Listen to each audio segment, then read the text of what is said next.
Hi everyone, this is Dr. Shaill again, and today we have a special guest from Australia, Mr. Sam, and he's here for his hair restoration and complete transformation.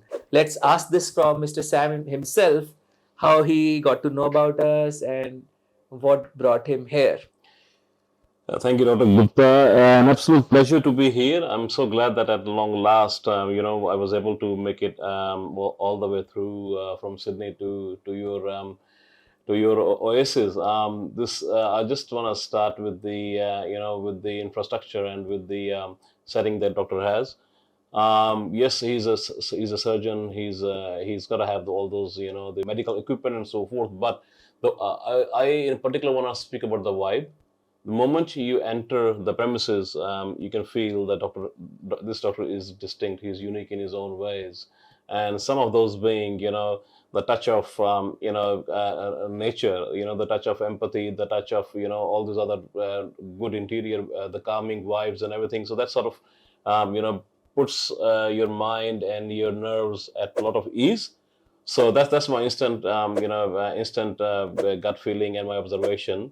Now, coming back to when I initiated my journey to go for the overall, not only just hair transplant, but to get a bit of a stuff done for my visible lines, my wrinkles, and all, and what have you. So I did a lot of homework. I looked around to a lot of resources. Did so much of comparisons. Being a analytical guy myself, I did a lot of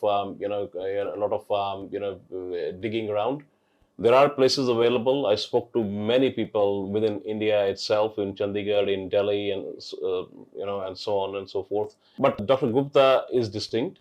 Is quite unique because that level of empathy and sympathy, and which sort of goes a long way to put the patient's mind at ease.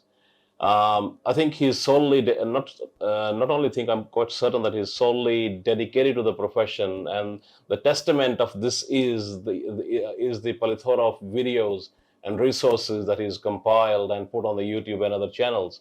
So when you go through these channels and you watch all those videos, you can straight away tell that this guy, mate, his fair income, he's totally he's totally committed. He's not just your average other doctor around the block. So that reassures, provides you a lot of a feeling of reassurance. He is quite competent. The feedback is amazing, and to talk to him was an absolute pleasure. And I'm sure we'll have much more conversations in the next couple of years, Doctor. You have left me speechless. No, thank you. That was just my observations. Yeah. Thank you so much. Yeah, and in fact, indeed, hair restoration is easily one of the most important decisions of your life, and there is so much of stuff available on internet and so much of information which can at times be confusing, and it's a big decision. I understand the emotions behind it. I have myself done a transplant. I had a very small recession of hairline, not that big, and but even that small transplant has changed the way I look at myself, and it is good. And whatever I have achieved in my life, it is not just work or whatever work anyone is doing. It is not just related to earning money, or it should help you to evolve as a person. And this hair transplant thing has really helped me to evolve as a person. Every single day we are doing repeatedly the same thing. It can be boring at times, but no, it is not. And every next surgery, I mean, the subsequent surgery which we try to do, we do it better than the one which we did previous one yesterday. And it is such a, and I'm lucky that I have, you mentioned it, I'm really lucky to have a team which believes in my principles and ethics, and they put their 100% effort in achieving what we are doing, and it's really immensely pleasurable. And I consider myself so lucky that I'm into this profession, where not only we can help you to transform physically, but yes, the mental aspects, mental transformation. Even if I don't give you any tip, just by having your hair back, you get it on track. and then happiness and everything is there, which can take it the long way. The momentum is there now, so carrying this forward into other things, I think all of us are busy for 40 45 50 years of age, not really thinking much about ourselves.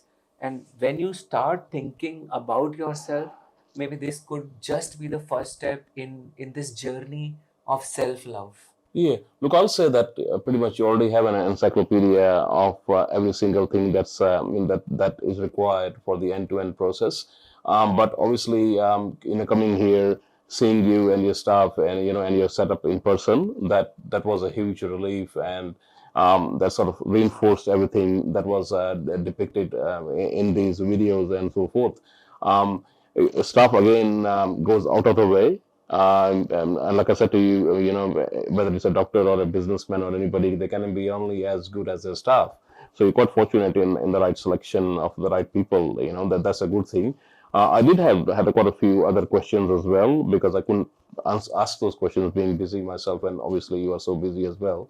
But the staff did clarify, your subject matter experts, such as your doctors, they did clarify many of those questions. So I feel quite content. I feel quite satisfied and quite happy. And I know, like you keep saying, that it's a teamwork and it's a journey. It's not a one-stop or it's not a one-off thing. Um, One thing I want to say is that after I saw you and you suggested a couple of other things, that could potentially enhance my appearance and my confidence.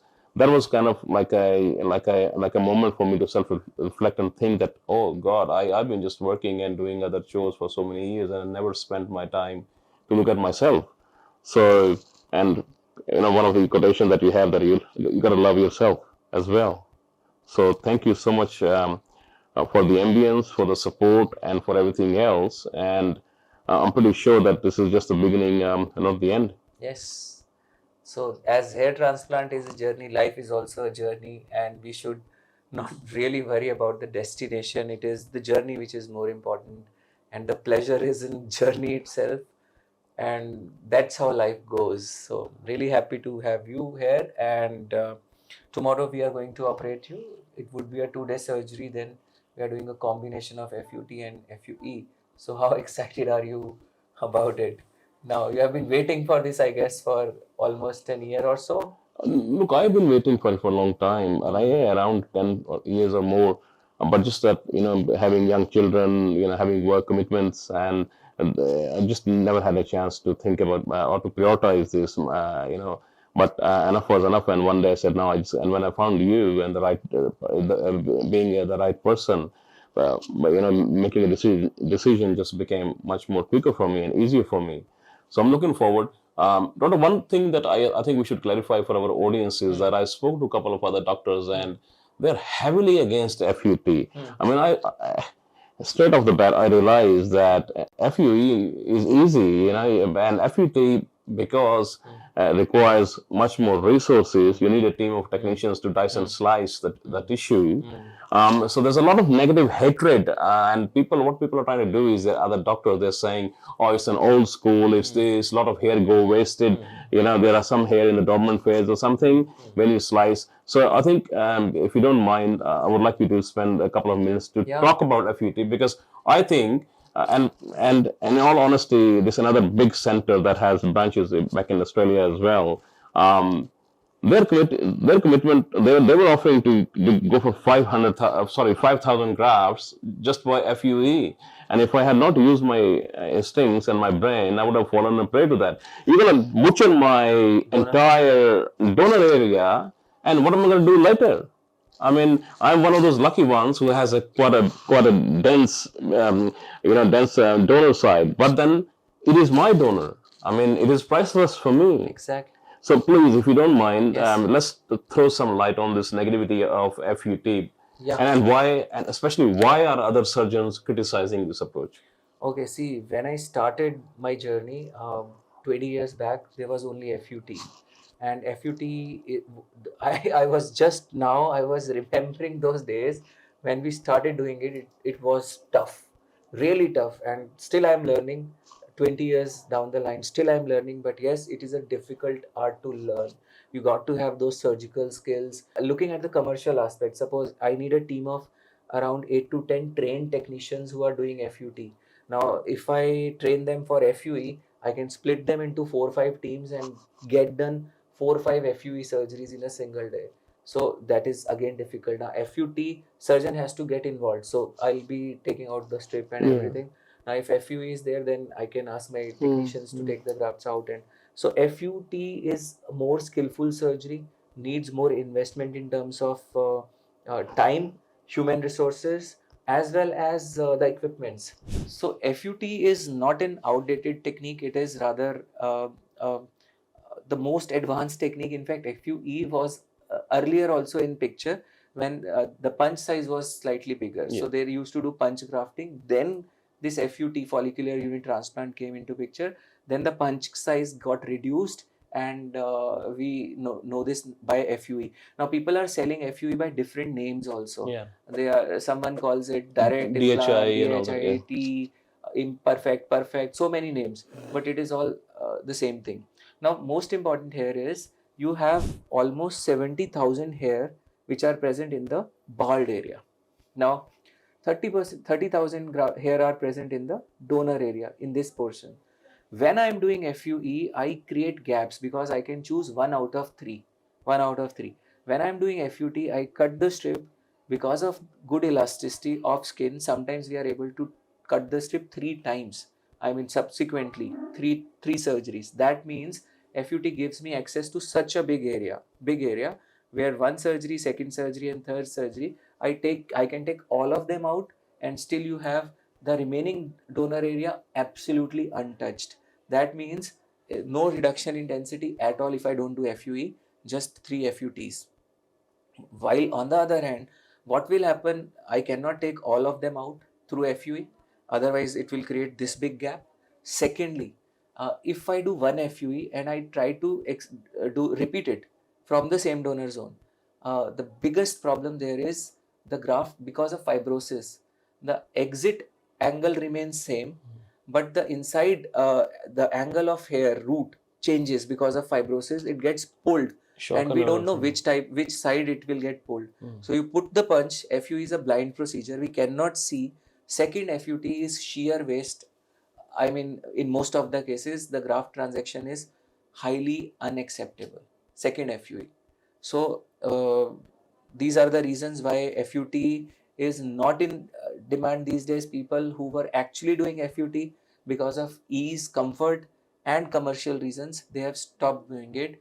And most of the doctors these days are not trained to do FUT at all. FUT is a difficult surgery. Not everyone can do this. I am still learning, but yes, this is the fact. Secondly, we cannot do justice to the donor of patient. Complete justice can never be done, because now this guy, we come across patients where FUE has been done once or twice, and the donor is gone. It looks very bad. Now the patient cannot even wear a patch because it doesn't match. And these patients, still we can perform FUT, and thousands of such cases I have operated where we managed somehow, because patient had hair in this portion. Now there are gaps or islands of hair, and he is very desperate to get it filled, but he cannot do. Now another excuse, or maybe pro thing which they tell, we have through FUE we can take out grafts from beard or chest hair, or see, even I can do that. I am doing it. So but what about the scalp hair? Are you making full use of scalp hair? No, they are not making full use of scalp hair. Another important thing, this is a message, since he has asked, people always remember that this transplantation is a journey. And in this journey, if you have cut FUT or maybe the medicine completely, probably you are not the right candidate to take this journey forward. You stop at this point, because only FUE technique will desert you soon, and you won't be having any other option left. So those guys who have already done one FUE, please don't repeat the mistake now. I mean, it wasn't a mistake probably, but second FUE is obviously a mistake. Now, what happens here? Many of the time, and I have exposed this so many times.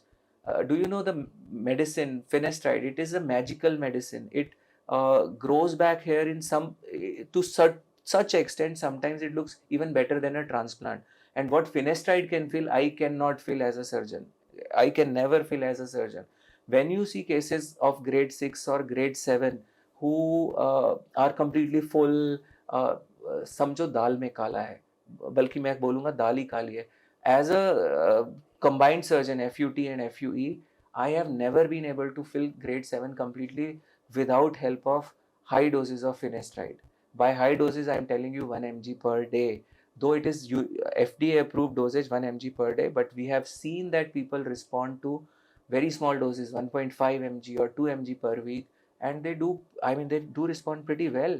So you don't really need to bring stronger medicines in the ecosystem of patient. And eventually it is your health. You are not just paying in terms of money. You pay through your donor, you pay through your health, and you pay through long term sustenance of your hair. You put that also at stake. So this is very important. These three resources, and again important thing, in fact, it's a very common practice where patients get a transplant done and they are asked to do 4, 5, 6 PRP sessions subsequently. Yeah. In fact, few days back, I was consulting a patient. He was from Sydney, a Bangladeshi guy, got his transplant in Australia itself, probably direct hair implant, and then he was taking 6, 7 sessions of PRP, and it was all butchered. So he wanted to come for a repair thing. So these subsequent multiple sessions of PRP, they actually don't help. So whatever benefit you get from the very first session, then it is totally useless practice to inject again and again. I have done my transplant almost 26 months back, and only 2 PRP sessions since then. So medicine, your donor, and this PRP, these three resources are important in this journey, and it is your responsibility to ensure that you get maximum out of it. And always remember, less is more. When the surgeon is promising you something which is he is not able to deliver on his own, he'll be bound or forced to use those manipulating medicines, and then you will have, it will create a gap between expectations and reality, and this is going to hit you hard later on. But by the time you might realize it, maybe it is too late. And sometimes I've seen patients who don't even realize this, that they have been tricked. Yeah. Because they think that it's a wonderful transplant as long as they are taking the medicine, it's all good. And as soon as they stop, they start noticing big gaps and everything. So FUT is a very, very important surgery, and I'm not biased for FUT. We are doing FUE also in your case. Yeah. So these are two reliable, two important weapons in hand of a hair transplant surgeon, and they are really important, and we have to use it combined, maybe one after other or simultaneously depending upon the case. Now, one gold standard thing what I am seeing there is, I mean, not gold standard, uh, most of the surgeons have same plan for every patient. Yeah. 4 to 5,000 grafts, Yep. same FUE method, and same 1 mg finasteride per day. Some of them will tell you, oh, you take it for 6 months, 12 months, and then maybe you can stop or reduce. Some will tell you have to take it for lifelong. It's like a blood pressure tablet, just keep taking it. They never talk about tolerance, which is again a very, very neglected and important part of this strategy. So, hair restoration is a wonderful technique. It can really transform your life, provided it is you and your doctor who are using technology, not you getting tricked by the technology. So always remember this, keep this in mind. Thank you. Thank you so much. And Sam, so tomorrow we'll see you in the OT, and we'll do the stuff. Take care. 100%, Doctor. Thank you so much. Thank See you you. tomorrow morning.